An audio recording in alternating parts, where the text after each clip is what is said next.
Hello and welcome to the Shed Sounds Media YouTube channel. My name is Ian Beabout, and today we will be taking a look at another requested review. This is Drums and Wires by XTC, the third album from the British New Wave Quartet. Now, this is an important album for XTC, as it was the first to cement their so-called classic lineup. And that would be Andy Partridge on vocals and guitar, Colin Moulding vocals and bass, Terry Chambers on drums, and Dave Gregory on second guitar. Dave Gregory replaced Barry Andrews, who was the keyboardist on the first two XTC albums, and I think that this gave the band what would go on to become their signature sound of the 80s and 90s. And I think that what Dave Gregory brings to the band is kind of like a country and western thing, although it's not overt, but it's kind of a slight American influence, even though that they all hail from Swindon in the UK.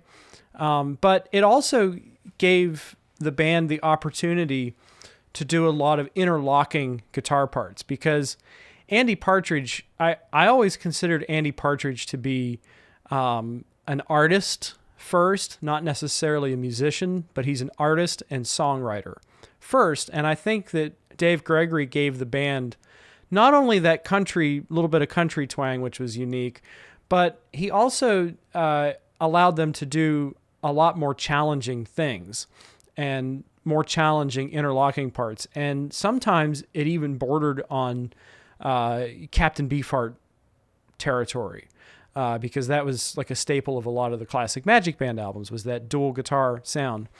As such, this album has a very bright, brittle, and I would say there's even like an anxiousness to it. There's something about it that just pops right out of the speakers as soon as you put it on.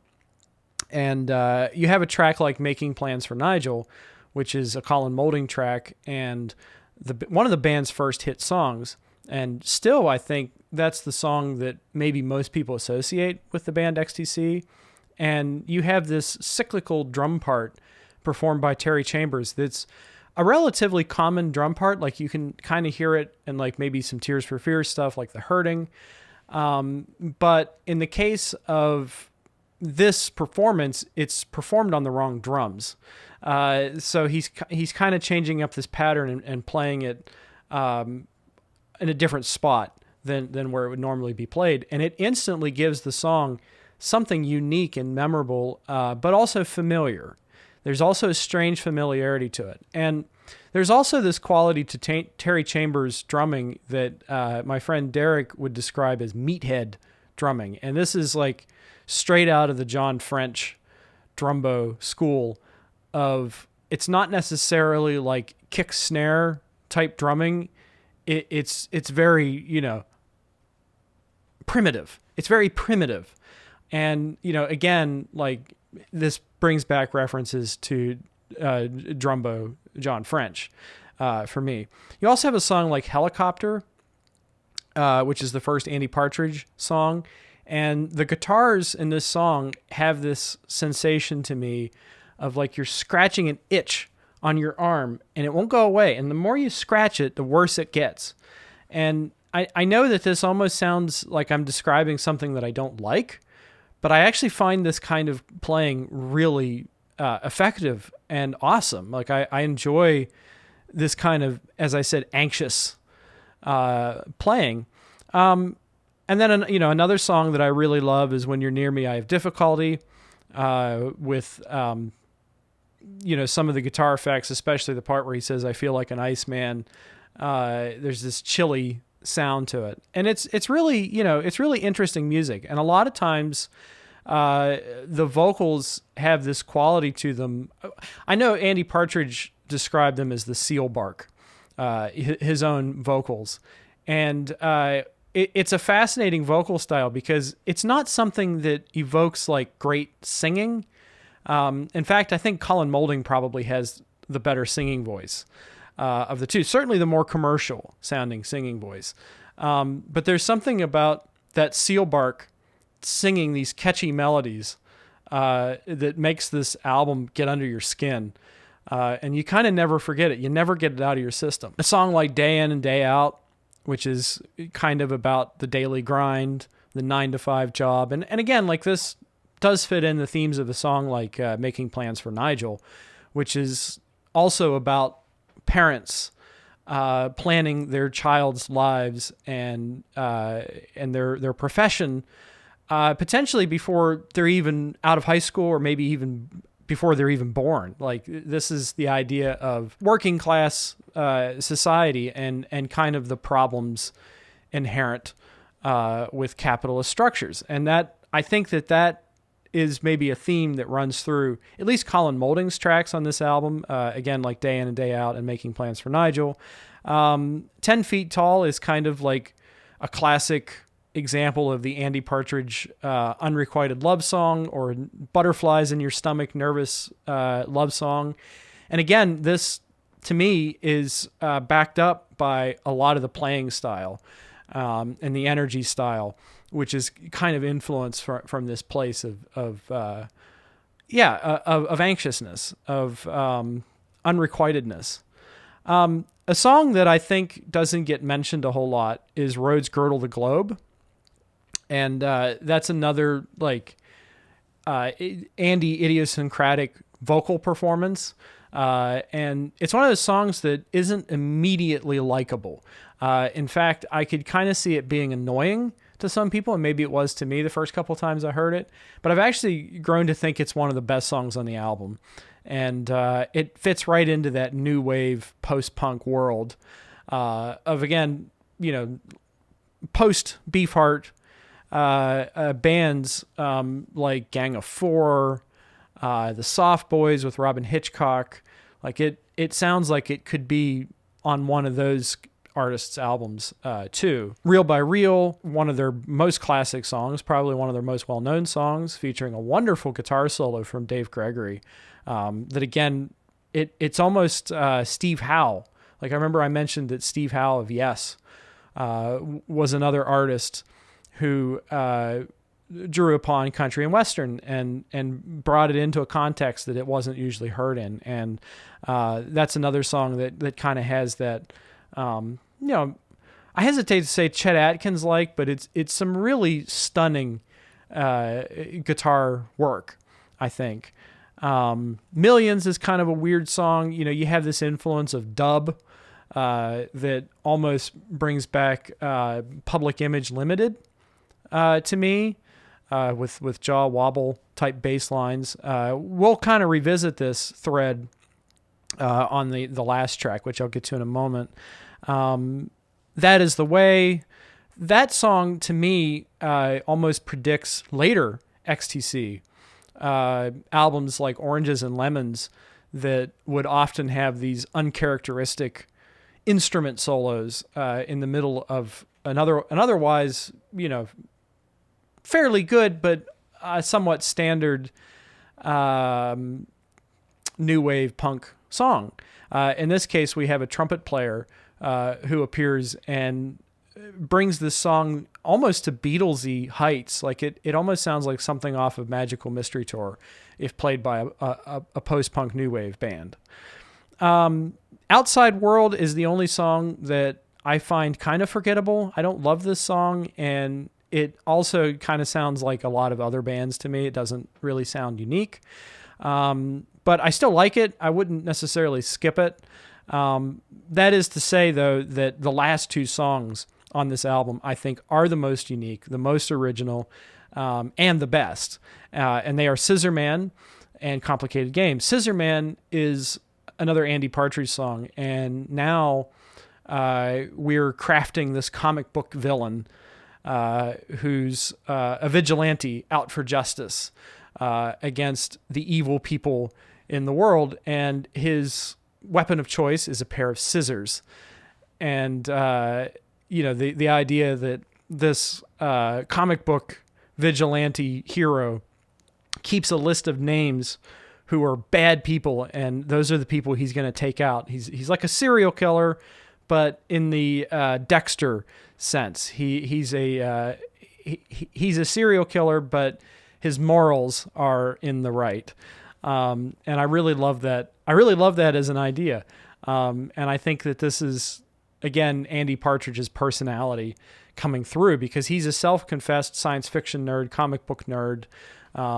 He'd said before that he didn't have a lot of friends growing up, and his mother had mental illness, or suffered mental illness, and so he turned to his imagination, and a lot of times, and collected comic books and trains and nerdy stuff. And I think that is a thread that will run through future XTC albums, such as the Dukes of Stratosphere records, with a song like Brainiac's Daughter. Like that, to me, these are almost complements of each other. But again, you have this like deconstructed. I would compare it to Public Image Limited and dub music, which was coming about at that time, and kind of also like a cousin, sister, nephew of reggae. But this song feels very deconstructed, and almost in a similar way to their cover of All Along the Watchtower from the White Music album, their first, which I don't think is as successful as this, but it's definitely a forerunner to me of these last two tracks. Complicated Game seems to be an angsty, that's the word, not necessarily anxious, but angsty. It's an angsty treatise on binary. It's binary thinking. It's left or right, good or bad. And you could read this as a political song. You could read this as a comment on the two-party system. Not that I want to get political. That's not my intent here, but I just feel when talking about this song, I have to mention this, that it feels like an indictment of either or, black or white thinking.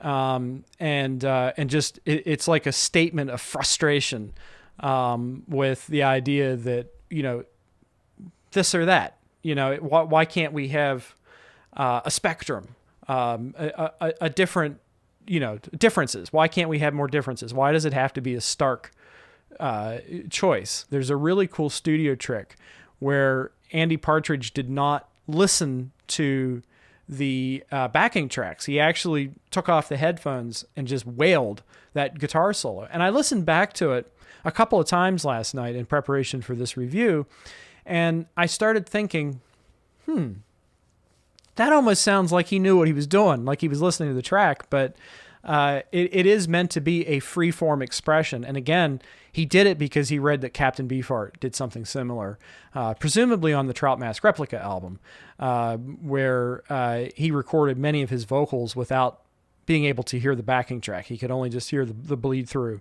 the vocal booth. So this is a very unhinged solo, but when you listen to it, it does follow the changes, and it seems to fit. So I'm really impressed by that moment in particular from Andy, because it seems like, when I say he's an artist first, it seems like he's painting with his guitar. And I really love that. It really serves to, this bubbling beneath the surface that this song seems to do so well. It's one of my favorite songs on the album, and its use in the film Vivarium a few years ago, I think, was absolutely perfect. If you've ever seen that movie, it's a movie that is very much about the binary and this or that and traditional values and being frustrated and stuck in a world that is maybe a little outdated. And I feel like that bubbling to the surface makes this song a perfect way to not only end that film, but also this very angsty album. Now, so just some final thoughts on this. I will say that XTC are my favorite band of the 80s. Yes, I like them more than Tears for Fears. I like them more than Peter Gabriel or even Genesis of the 80s. And, I love Genesis, but I consider them their best years to be the 70s. At least the run from Trespass to Duke are their kind of golden era. And this band, I mean, I know that this is technically a 1979 album, but I think that they did their best work later on in the decade. This isn't even my favorite album of theirs. In fact, I wouldn't say it's even in my top 5 favorite albums. And it's really starting with the next one, that Black Sea, that I think they become fully cooked geniuses. And definitely, I would say the Beatles of their time. They're definitely my Beatles. Like, I love the Beatles, but this is a band that I feel much more passionate about and love much more. So again, in summary, this is a great album, and for a lot of people, it's their best work, and I can understand why. It's one of the last ones that they did as a touring act, so the playing on it is really tight, really together. The songs are excellent. I just happen to think that later XTC albums were even better, especially Black Sea, English Settlement, and even getting into Skylarking and Oranges and Lemons, Dukes of Stratosphere, None Such.